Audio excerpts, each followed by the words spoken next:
Hey there, this is an impromptu video how to use any controller with your PC to activate any controller or any game or any device or any application whatsoever. For this we will need one package. It's called AntiMicro, and AntiMicro you can find on Github, and from here you will find the files that you need to extract and to compile into your native language. And for me it's Windows, so what I've actually done is I've put the Windows virus checked. Of course the Windows version is listed in the description below. So what's AntiMicro then? Well, AntiMicro, once you get that installed, is one of the best programs in the world because it allows us to control any game or any emulator with this application. And it might seem very complicated at the start, so let's go through things about this. Is AntiMicro 2.23, which as far as I know is the latest version, even though it hasn't been updated for quite some time. So you'll get to see that app options and help. You don't really need to worry about those. When you plug in a controller it will appear on the top. So at the moment I have Controller 2 as a PS2 joystick, and if I move that around that will appear with the buttons highlighting at the bottom, and you can see as I press those, all of those buttons including the D-pad will show up. I've also got a retro zip stick plugged in, and if I move that without switching to that tab it will show us in red that it is there. So you click on that and now I can move all of the directions and press the singular fire button on this controller. So with a simple controller like the zip stick you might notice that the left and the right and the up and the down is on the same button. And so if we click on that we can see, you can ignore the dead zone, but you can see if we click on Z we can assign that to any other key on the keyboard, and we can click on that, or we can press the button, and by clicking on the X we can press that button and that will be the Z and the X. We can also change that to mouse controls as well, but for the moment we'll stick to keyboard. Z and X is left and right, and again up and down. Up comes before down, so this is for up and that's for down, and you can assign that to any key on the keyboard. And what does that actually do? Well, if you've got any games that rely on keyboard presses, then you can assign this tool to put those keyboard presses into your computer. So if I bring up a blank space, move this, that basically is a fake keyboard emulator, because what that will do is to import those buttons into your computer. So if you have a game or an emulator that relies on a certain set of buttons and a certain set of controls, you can click on the various options at the bottom to remap those to up to 8 different sets. You can see the last set has no key. This is how the default appears. All these will have no key. So if I wanted to set this up as the cursor keys, I could press left and right and then change that one up and then down, and then if it's space to fire with this one, so it's space to fire. So that means that I've now changed it to the cursor keys, which won't do much on the old thing, but you can see it still works for games which require the cursor keys. If you don't want to press those in on the keyboard, you can simply have your controller do it for us. And so let's move on to the PS2 controller, which is the main controller that I use to control most of my games and emulators. So you can see that if you install lots and lots of games and lots of emulators, what you'll find is lots and lots of keyboard controls have to be memorized, and you can map those onto this tool, because as soon as you've finished mapping all of your keys, this one is for the PC 88, this is for the Amstrad CPC, Odyssey, Doom and NES. So in my NES emulator, left and right on the cursor keys and up and down activates that. Button 1 is enter, button 2 P, maybe for pause, button 3 is Z, and button 4 is X, button 5 F1, maybe F1 is for to reset the computer, reset the game on my NES emulator, so I've got those onto the shoulder buttons. So that means that we can assign those keys on this end, and when we press the button it will press the P key in this case in the emulator, and that will make the emulator do something. So that means we don't have to always redefine the keys in the emulator. Taking a look at Crysis, and this is my setup for Crysis and also Far Cry. You can see A and D, W and S are the usual key configurations. You can see I've got my left controller set up for that, the right controller is set up for the mouse, and that means I can use that to move the cursor, the mouse pointer, around on the screen. To do that you click on them, click on mouse settings. Well, you can change all the precision from the mouse settings, but if we look at this, mouse up and mouse down actually does something.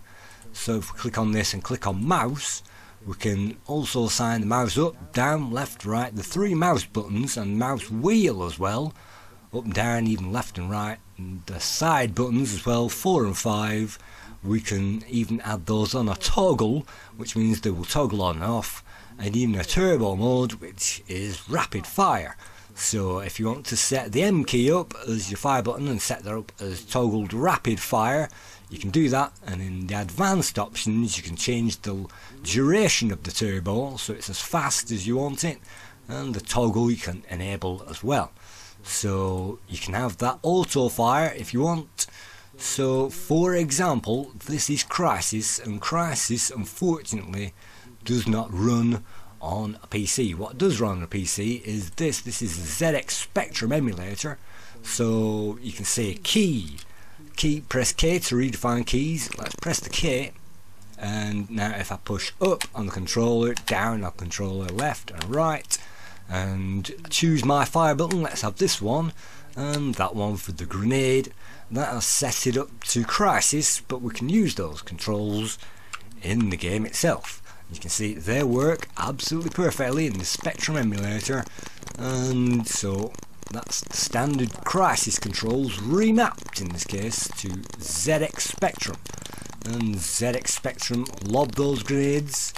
ZX Spectrum is a fun emulator to mess around with, and it's let down because every single game needs its own key combo, and so you can either type those keys into the remapper, or if it has a redefine option you can select any keys from the remapper and you can redefine those and enter those in a game like Commando. So that's Commando, pretty easy game I have to say, and very fun as well on the Spectrum.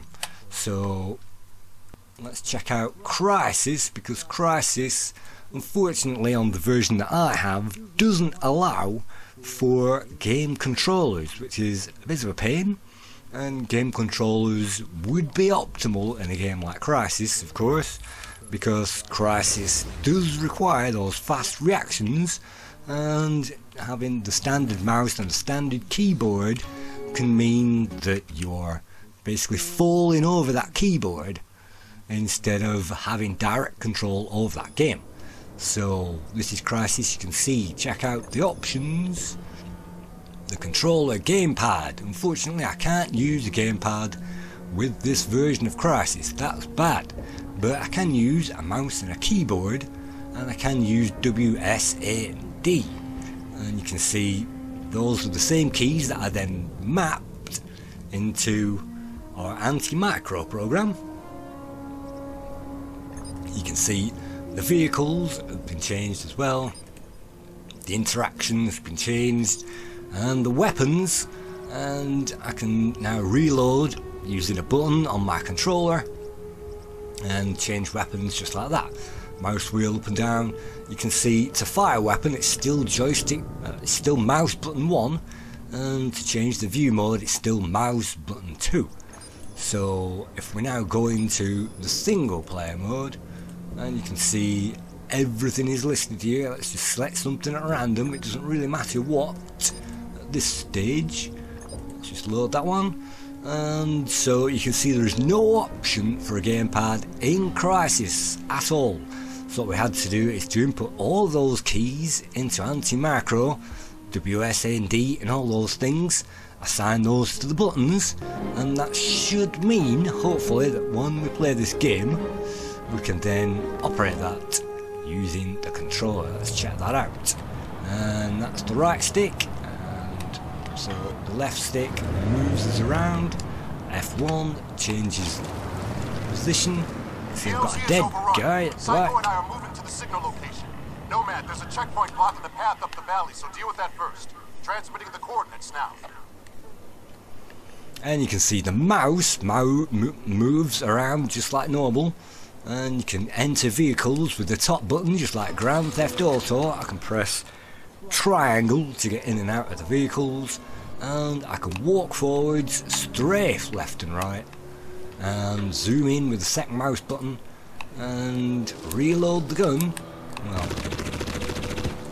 I can now reload the gun by clicking the third mouse button, which is under the third control button, which is under the left analog stick. So I don't think you can kill any of these birds, I'm not quite sure. We can see Crysis now works with the controller, and if I want to just move around and look around, I use the controller, and if I want to aim, I pick up the mouse and use the mouse to aim. So that now works lovely. I can now control this game, control Crysis, even though this thing will only work with the keyboard. So let's return to AntiMicro again and look at that. So these are exactly the same keys that I set up in Crysis. If I wanted to change these, then I change it in the game itself and then remap whatever button it is, and sometimes that's enter, so I'm pressing enter key there. So remap whatever button it is then on this package, and then when I'm happy with that, I can assign those. Yes, if you assign different things, different sets at the beginning, you can then change the name of those sets by going into settings, and that means you can change the name of those. This one's Crysis, and it also works with Far Cry as well. So let's rename that. So settings renames that. You can see it's Crysis FC, and you can see it comes up in red with the controller that I'm using. This is connected to port 2 of a dual port adapter with nothing plugged into port 1. So if I wanted to play Crysis, I then click on the Crysis one, it will then change to that one that I've set up. If I wanted to save it, I then click on save, and that will then be saved in that position. If I want to change position, then I click on that first, reassign the key, and then save it up. And you can see save as. I've got two things saved up at the moment: the normal controller for the PS2 and also for the zip stick, because it's a dual adapter. You can see if I click on Crysis on both of these, it won't actually change because it's assigned the same key to both controllers, which can be a bit of annoying because I've got a dual splitter. But if it's a single controller, just like the zip stick, you then save that up to its own configuration, and that will be separate from the other controllers and the other options. So you can save them up. You can even quick set those as well. So if we go to quick set number 8 for that one, I click on quick set and it says, right, what do you want to do now? Press a button or move an axis on the controller, and this will allow you to make an assignment. So if I push up and I click on up, I click left and left, right and right, down and down, and I press fire and I click on, well, shift as a fire button key. I can then close that down, and that has now reassigned that to exactly what I've just assigned those to using the quick set So you can pull the controller and press any button in any controller and assign that to any key using the quick set option, and you can reset everything with the reset option. So I realise that I'm going through this very quickly. This is the application that I use for every single game on every single machine. So let's just put Far Cry up, and of course it would help if I clicked on the Crysis one before going to Far Cry. And so this is the old Far Cry, the original Far Cry 1 that I've managed to get running on my computer. So if we click on campaign, let's load up Treehouse, the latest checkpoint, and we'll see if those controller mappings work, because guess what, the original Far Cry does not work on a PC with most controllers, and you can set up that with the Xbox, but apart from that most controllers will fail. So after banging my head against the brick wall for ages, I basically set up the controller options in this game to exactly the same buttons as I had in Far Cry, and then I alt-tabbed out and I set up those buttons and remapped those to my controller exactly the same, or rather I used the Far Cry mode, which is what I'm doing now. And then it means, having assigned all of those buttons to all of the right places, it should mean that we can now play this game not using the keyboard and using the controller, and exactly the same method as we did with Crysis. So when this thing finally loads up, we can see that is true. So with the right analog stick I can look around, with the left analog stick I can move, and with mouse I can hit things with the mouse, press fire to do that, zoom in. So I've remapped the Far Cry controls in this case to the Crysis controls using that application, and it's a very fun application because it means you can basically remap anything to anything in any game, and that means you can have a great time with it. At the moment I'm playing this Far Cry game, which is amazing, but it's something that I'm really stuck into at the moment, and I can only play this game because I've actually got the controller set up. If I didn't have the controller set up, then I wouldn't be able to play this game. I have no idea where I'm going at the moment. You can see it's some kind of base that I've attacked, and I can attack this base because of this controller.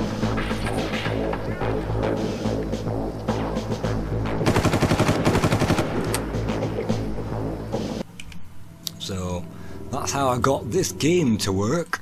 I basically only got it to work because of AntiMicro. This is the most invaluable program I've ever used for any emulator or any software, because any keypress can be emulated and you can do anything with this.